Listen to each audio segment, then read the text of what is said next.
So not only do people have subscription fatigue and they're canceling their subscriptions with the help of Experian, Rocket Money, all these other businesses, but now you also have the zero-click search problem, which is killing their ad revenue.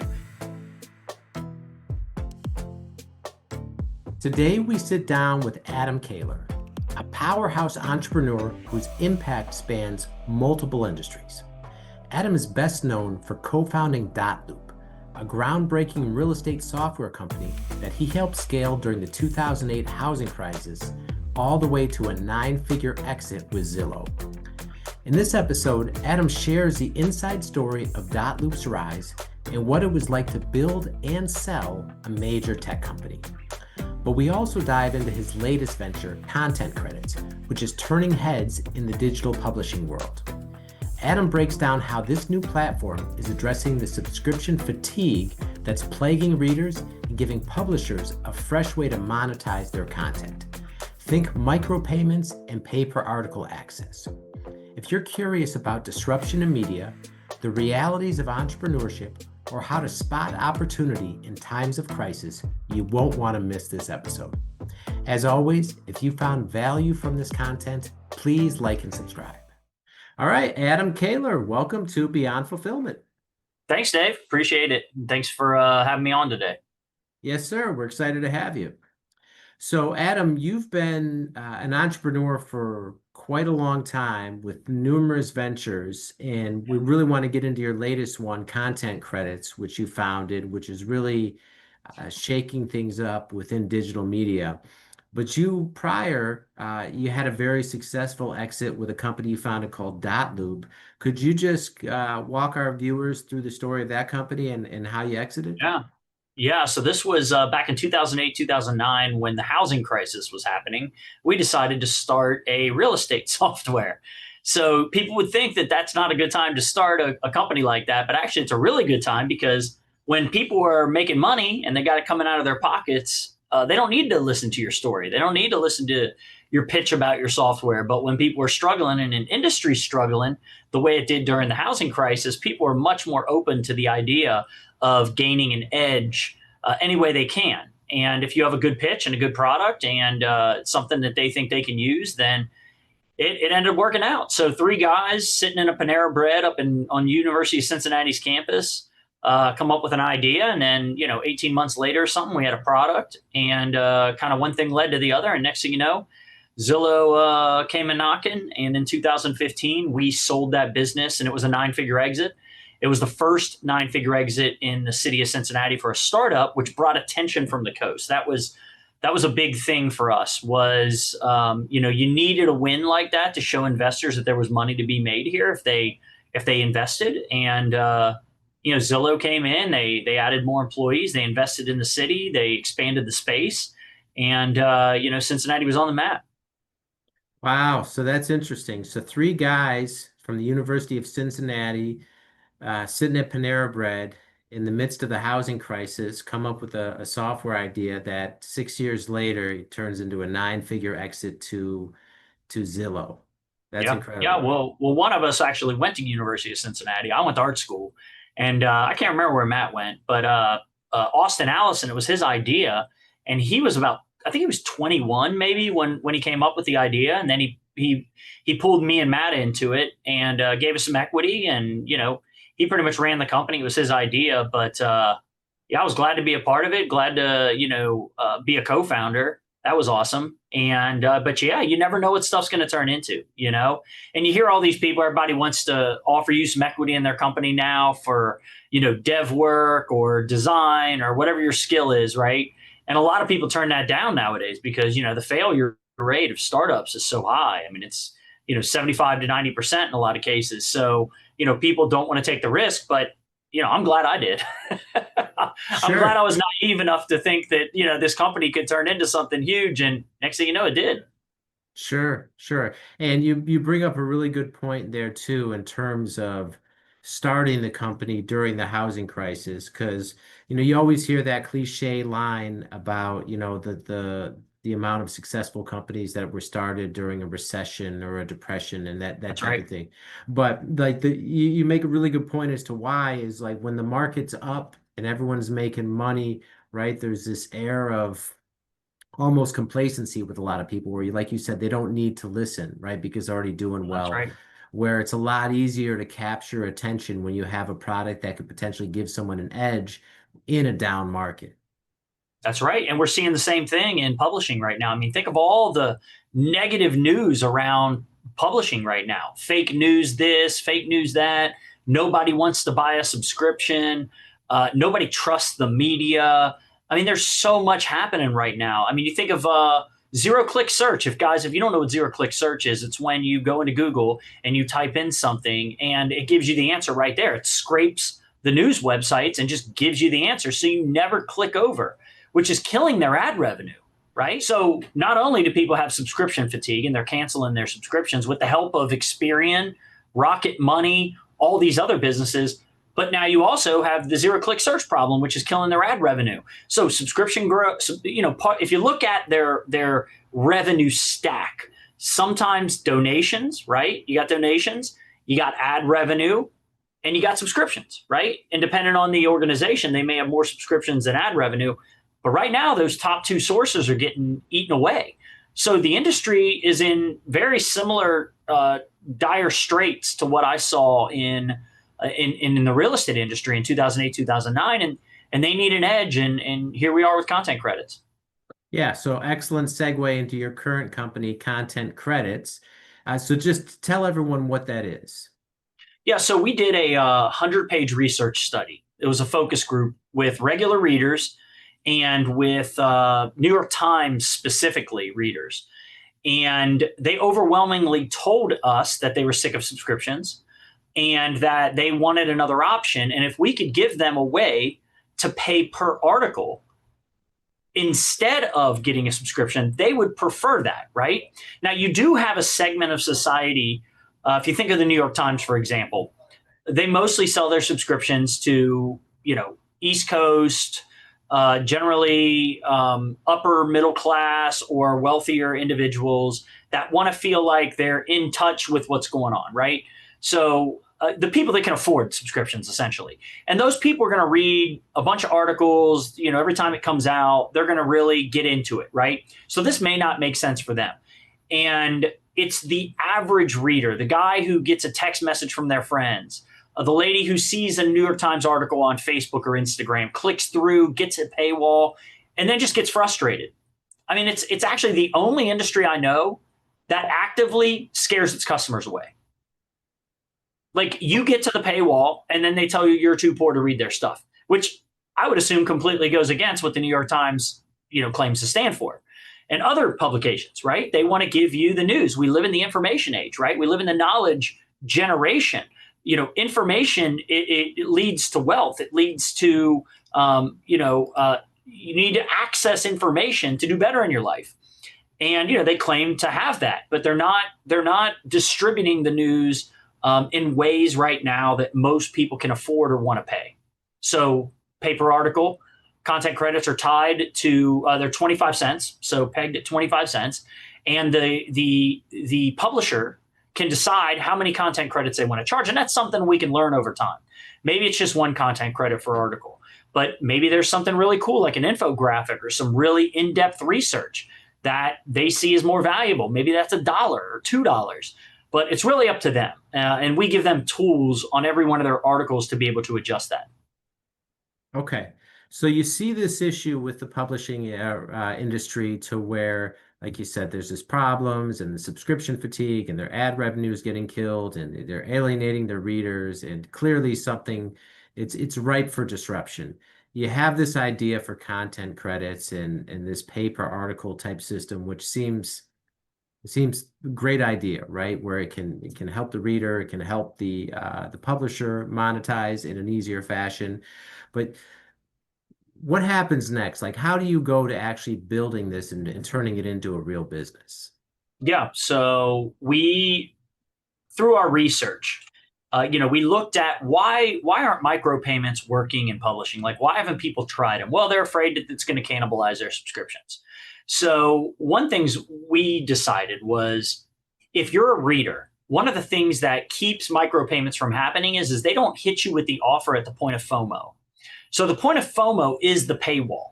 the pain of hitting that paywall and feeling disappointed is generally worth more than a quarter to most people. And like 90% of readers try to find any way they can to pirate that article and get around the paywall. But my time is worth more than a quarter. If somebody gave me an option to just pay a quarter and not have to go through the next half hour trying to figure out how in the world I'm going to pirate this article, I just pay a quarter and get past it. So what we did was you essentially pre-fund your account. And any of our articles, any of our publishing partners on the web, on their paywall, they can just simply put a button that says pay with content credits, 25 cents, or pay with one content credit or two content, whatever they want to do. So you have the option when you hit the paywall to subscribe or use one of your content credits and just unlock this article. So we provide them with an SDK, or if they have a WordPress website, we have a WordPress plugin that we can give them. And a lot of it requires some integration with their paywall service. So it may take a week or so to actually get this off the ground for them. But once they're integrated, they're integrated. And, we keep a nickel of every quarter. And sometimes there may be some sort of affiliate involved. Like it could be a university. We have a university program where if universities get their students signed up, they can earn a credit in perpetuity off those accounts. 1 cent for every 25 cents delivered to the school. So the school can literally make money off these accounts if they become an affiliate.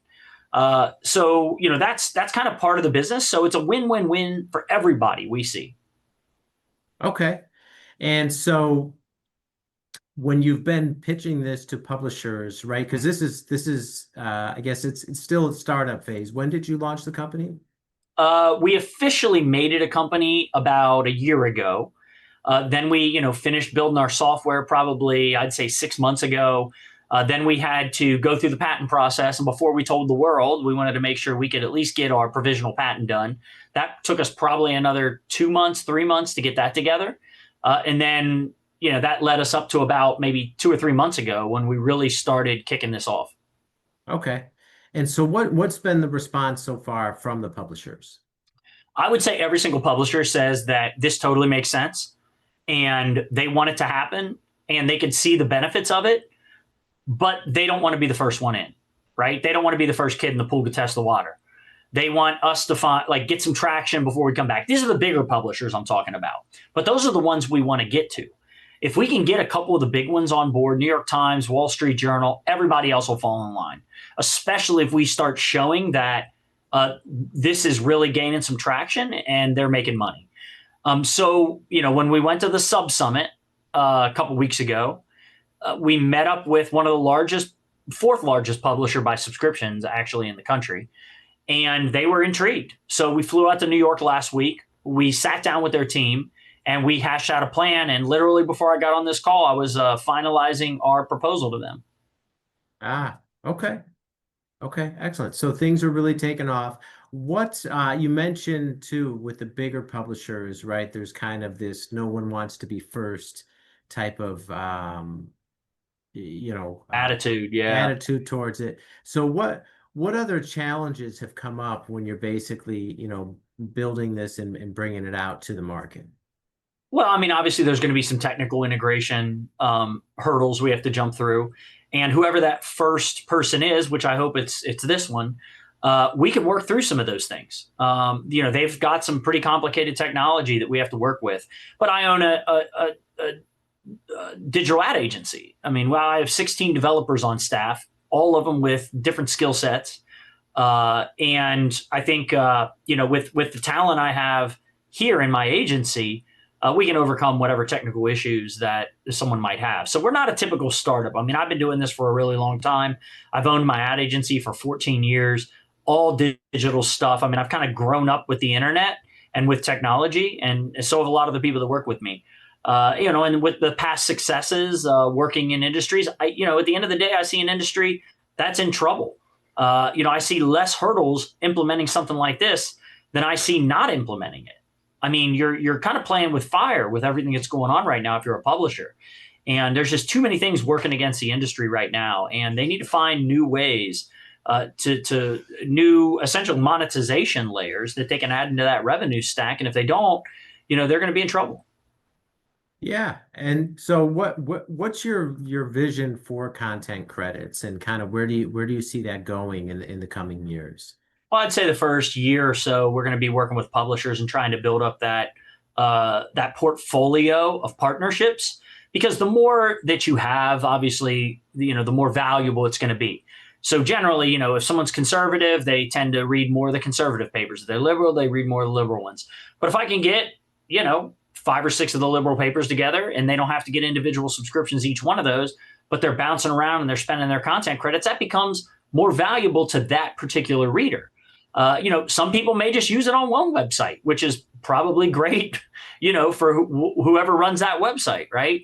It's funny because the candy industry, Mars in particular, did a research study a while back because there was this whole portion control thing that was going on. And people were demanding smaller bites of chocolate. They didn't want the big bar because they felt like a glutton.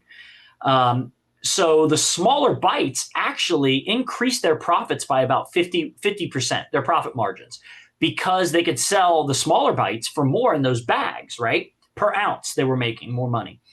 Then they found out that if you put those smaller bites at the office front desk or on your kitchen counter, they actually ended up eating more chocolate than they would have if they would have just bought a big bar, right?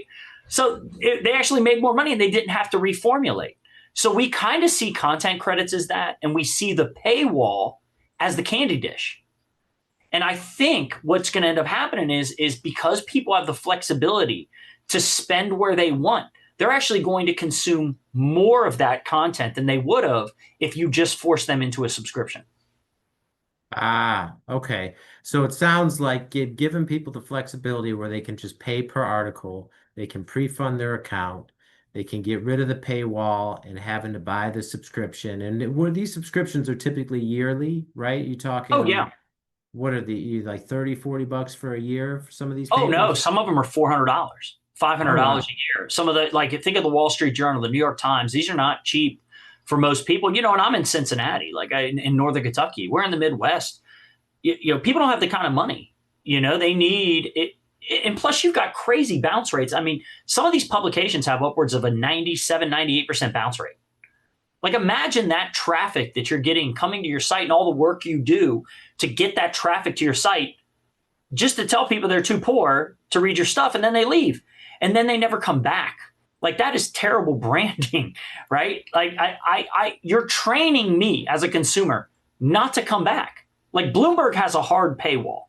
When I see and they have great headlines and great articles and everything. But the problem is when I when I see one of their posts on Instagram, they've already trained me not to click on it because I know there's going to be a paywall. So why not give me an other option to access that kind of content? And that's the whole purpose behind this. And, somebody's going to take the leap. They're going to be a first adopter and they're going to benefit from it. Okay. All right. And if Adam, if people want to find out more about content credits, reach out to you and get involved or contact you for any other reason, what's the best way that people can reach out to you? So, go to contentcredits.com, learn about it. If you're a library, we have a library program. If you are a publisher, we have a tab at the top of our site for publishers also. Or if you're a reader, just take a look at our site and see if you want to sign up. People can sign up now. The minimum payment is $10 and you get 40 credits for that $10 that you can use on our website right now. We've got a website called the CincinnatiExchange.com where, most people nationally probably aren't going to care about news in Cincinnati, but we're using it as a test site right now with hopefully more sites on the horizon here, and one that's really good as long as they they sign up here. But yeah, I think we're going to have a lot of momentum. You can also find me on LinkedIn, Adam Koehler, and it's spelled Koehler. And you'll see me on there as the founder of Content Credits. But yeah, I'd love for you guys to reach out if anybody has any questions. They want to just learn more about what we're doing. We're actually we just opened up a round. This whole thing has been self-funded by me up to this point. And we got $250K from the state of Kentucky, which is matching funds. So I think I would have just kind of kept rolling with it if I hadn't gotten that matching funds thing. So now we have an opportunity for people to invest if they want. Obviously, accredited investors only, but yeah, I think it's a really good opportunity for people if they want to see this come to light. Okay. And we'll link all that in the show notes for everyone. All right. Well, Adam, thank you so much for taking the time to be here and sharing the stories and all this valuable wisdom from your journey with our listeners. We greatly appreciate it. Dave, I appreciate you, and thanks for the time. All right. That's all the time we have for now. We will see you next time.